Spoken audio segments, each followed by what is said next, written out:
Qur'an, Chapter 84, Surah Al-Inshiqaq by Sayyid Qutb. Translation by Muhammad Al-Amrani. In the name of God, the most compassionate, the most merciful. When the heavens are torn apart, yielding to their sustainers' will, as they must, and when the earth is spread wide, unveiling all it cradles, bearing itself in surrender, obedient to its sustainer, as it must, O man. You strive, unceasing, toward your Lord, and surely, you shall meet him. Then, as for the one who is handed his record in his right hand, his reckoning shall be light, and he shall return, rejoicing, to his beloved ones. But he who receives his record behind his back, he will cry out for annihilation, and enter the blazing flame. For once he dwelled among his kin in delight, thinking he would never be called back. But no, his sustainer was ever watchful over him. So, I swear by the hues of twilight, and by the night and all it enfolds, and by the moon in its fullest glory, you shall surely ascend from one stage to another. What, then, ails them, that they do not believe? And when the Qur'an is recited to them, they do not bow in humility. Nay, those who disbelieve deny the truth, yet God knows best what they conceal within. So bear to them the tidings of a grievous torment, save those who believe and do deeds of righteousness, for them is a reward unfailing, unending. This surah begins with a vivid depiction of cosmic upheaval, similar to the scenes portrayed in Surah At-Taqwiyah, then in Surah Al-Infitar, and earlier in Surah An-Naba.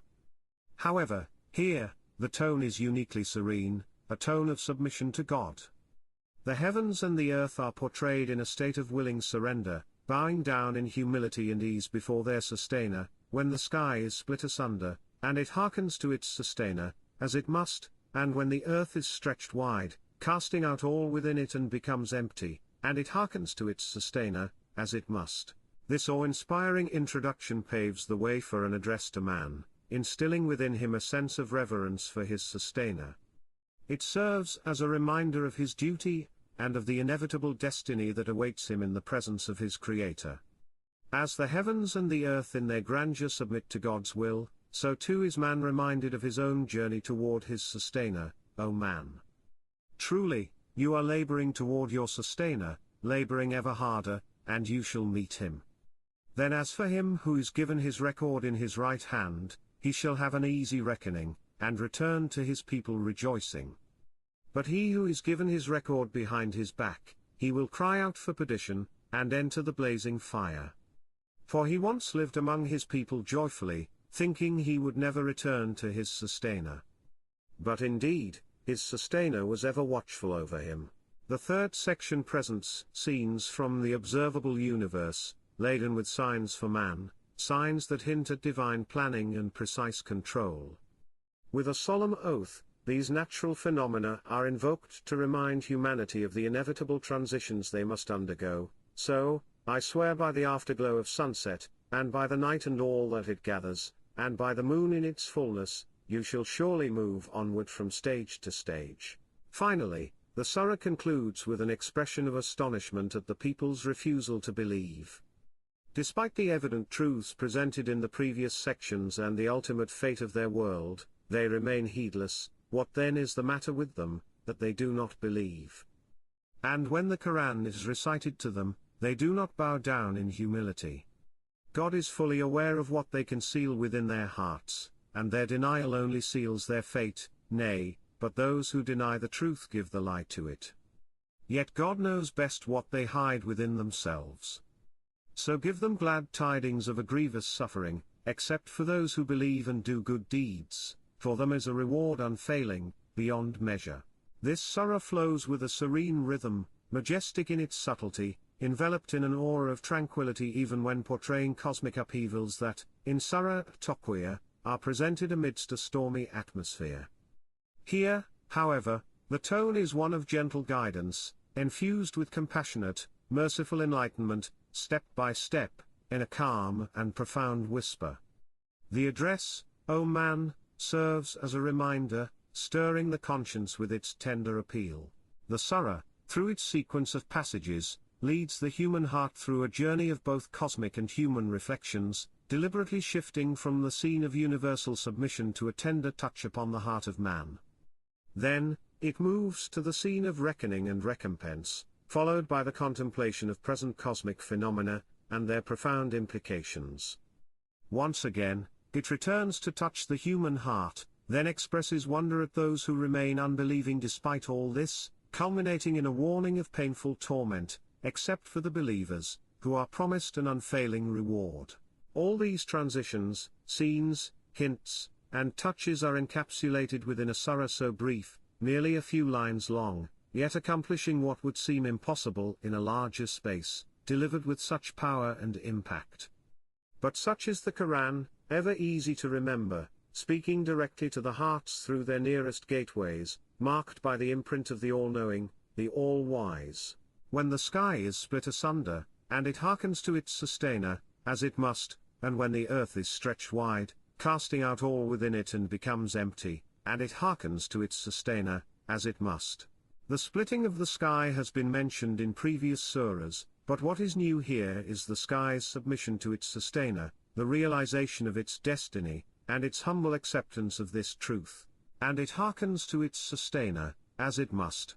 The sky's hearkening to its sustainer symbolizes its submission and obedience to his command in splitting apart, acknowledging the truth that has come upon it and recognizing its duty toward its sustainer. This is a manifestation of complete surrender, for it knows this truth is rightfully upon it. What is also new here is the stretching of the earth, and when the earth is stretched wide.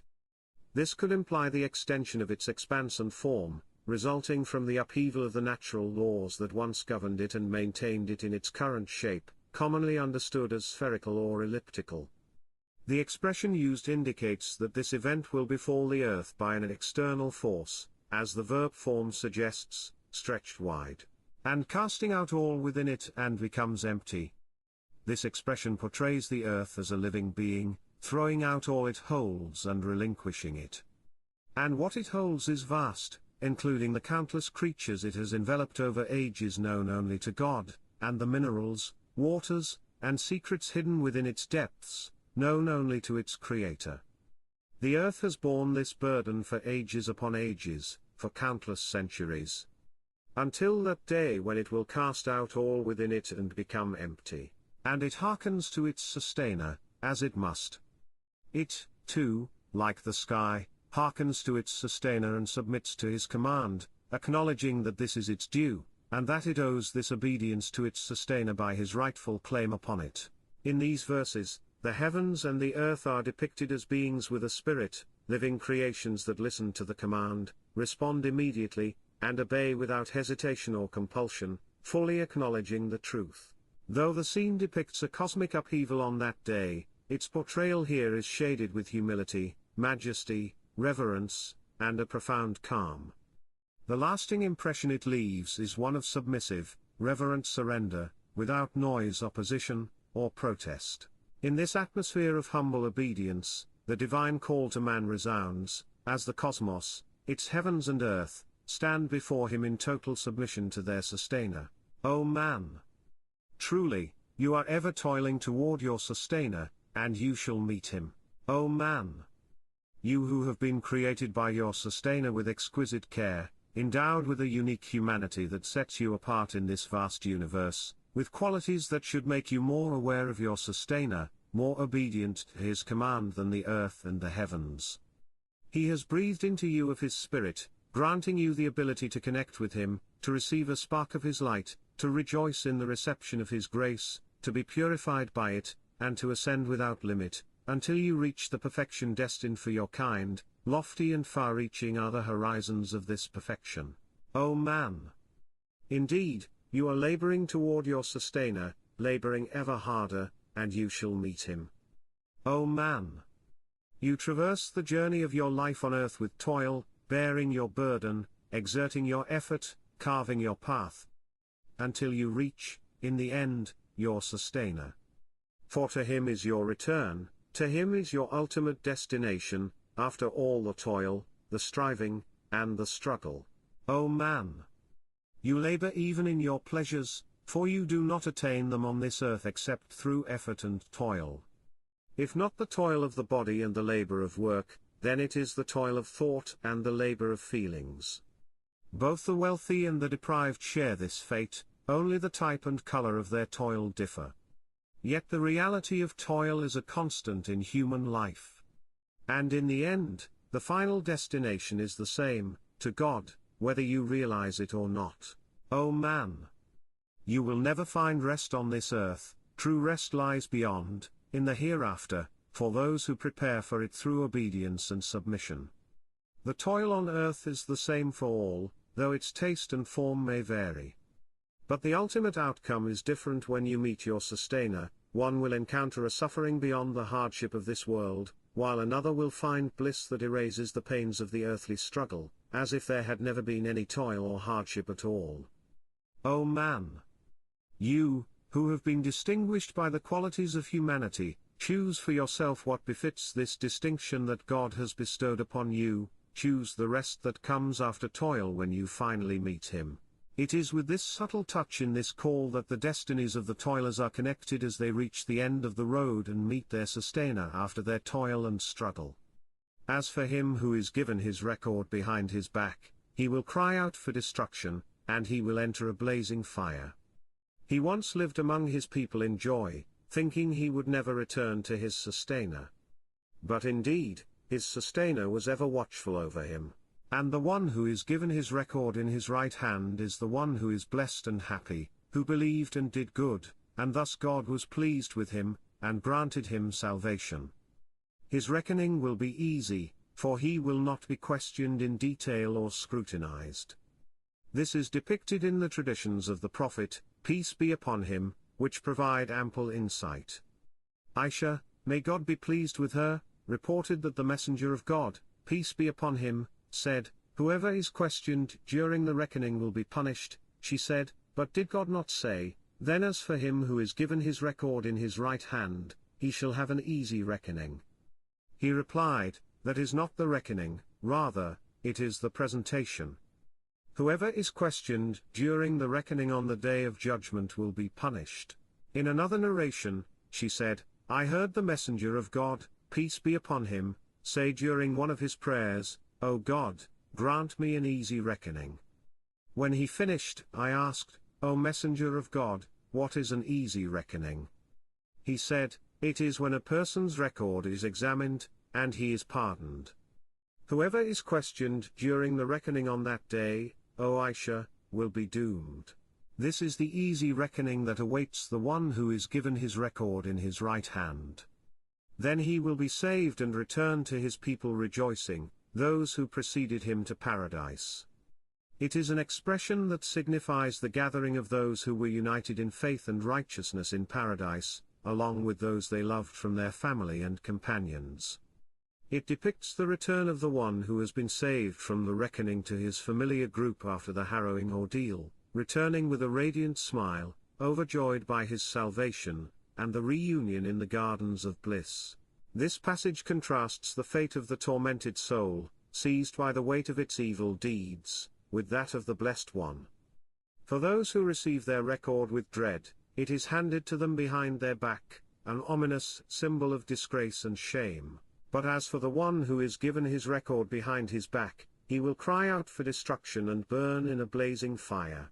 In the familiar expressions of the Qur'an, we are accustomed to the imagery of receiving the record in the right hand or the left.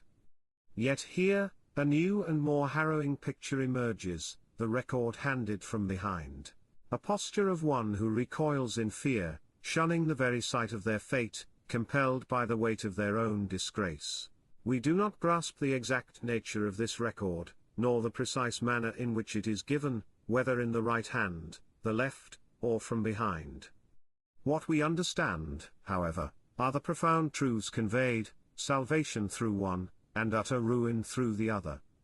These truths are the core of what we are meant to comprehend.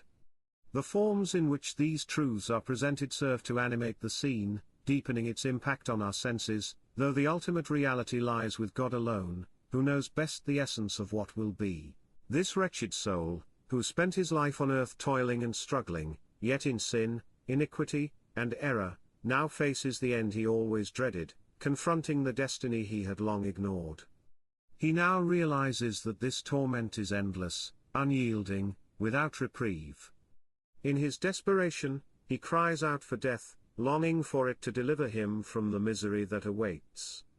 When a man pleads for death as a means of escape, it is a sign that he has reached the utmost limit of suffering, where death itself seems a mercy.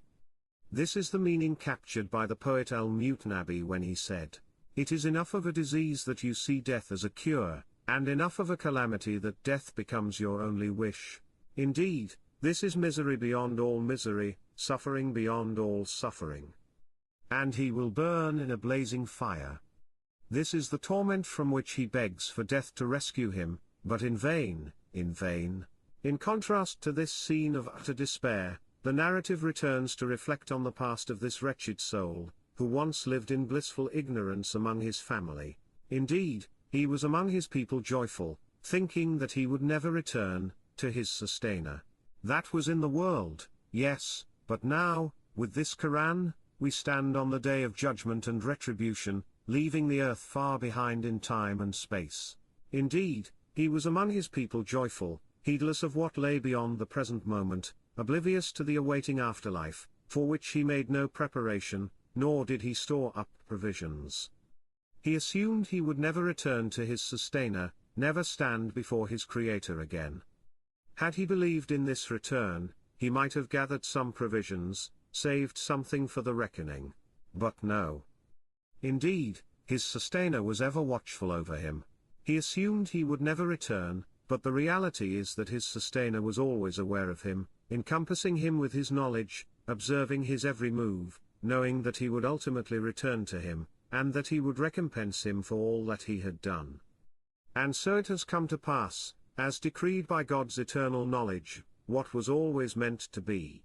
The image of this wretched soul, joyful among his family during his brief, toil-laden life on earth, a life filled with one form of struggle or another, stands in stark contrast to the image of the Blessed One, who returns to his family joyful in the everlasting life of the hereafter, a life of freedom, beauty, happiness, and bliss, untouched by any trace of toil or suffering.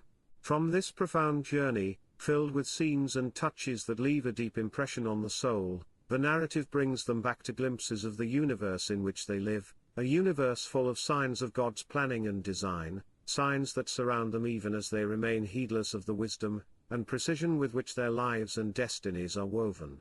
So, I swear by the afterglow of sunset, by the night and what it envelops, and by the moon when it is full, you shall surely ride one stage after another. These glimpses of the cosmos, which the divine oath evokes, are intended to draw the human heart towards their profound inspiration and resonance. These are glimpses of a unique nature, imbued with a tranquil awe and a reverence that commands fear. They harmonize with the overall mood of the Surah, its opening verses, and its general imagery. The afterglow of sunset is a time of hushed reverence, a time of quiet or following the departure of the sun. As the sun sets, the soul experiences a deep, still wonder, a sense of silent sorrow and profound melancholy. It feels the looming presence of the coming night and the encroaching darkness, which wraps it in a veil of quiet fear and hidden stillness. And the night, and what it gathers, and what it encompasses. The night, with all that it gathers and holds within its embrace, this broad, mysterious, awe-inspiring phrase. The night gathers, enfolds, and carries many things.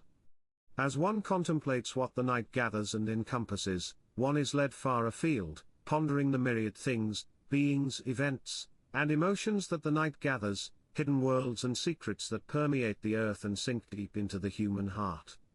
Yet, even after such a long journey of reflection, one cannot capture all that the short Quranic phrase encompasses, by the night and what it envelops. What one is left with is a sense of the deep, wondrous awe that the Quranic text inspires, an awe that aligns with the tranquil fear and hidden stillness that the afterglow of sunset evokes. And the moon when it is full, another scene of serene, breathtaking beauty. The full moon, pouring its tranquil, dreamlike light upon the earth, suggests a majestic silence and a journey through the visible and hidden worlds of the soul. This atmosphere is subtly connected with the afterglow of sunset and the night and what it gathers, sharing with them the qualities of majesty, reverence, and stillness. These majestic, awe-inspiring cosmic glimpses are swiftly captured by the Qur'an, addressing the human heart that often overlooks the silent messages of the universe. The divine oath by these scenes brings them vividly to life in the human conscience, highlighting their vitality, beauty, inspiration, rhythm, and their indication of the hand that controls the destinies of this universe, guiding its steps, changing its states, and determining the fates of humankind, often while they remain heedless. You shall surely ride one stage after another, you will pass through state after state, as decreed by the destiny laid out for you. The Quran uses the metaphor of riding to describe the experience of passing through successive states. This expression is familiar in Arabic, as in the saying, "He who is compelled rides through the most difficult of matters, knowing that he is riding." It is as if these states are mounts upon which people ride, one after another, each carrying them according to the will of destiny that drives them, until they reach the point where a new stage begins, also preordained and carefully planned, just as these successive states unfold in the cosmos, from the afterglow of sunset to the night and what it gathers, to the full moon, until they eventually meet their sustainer, as described in the previous verses. This seamless flow from one meaning to another, from one scene to another, is a hallmark of the magnificent Quran. Under the shadow of these last glimpses, and the scenes and journeys that preceded them in the Surah, the text turns to marvel at those who do not believe. In the face of all these signs of faith and their overwhelming evidence within themselves and in the universe around them. So what is the matter with them that they do not believe? And when the Quran is recited to them, they do not prostrate. Indeed, what is the matter with them that they do not believe? The signs of faith in the glimpses of the universe and the states of the soul confront the human heart wherever it turns.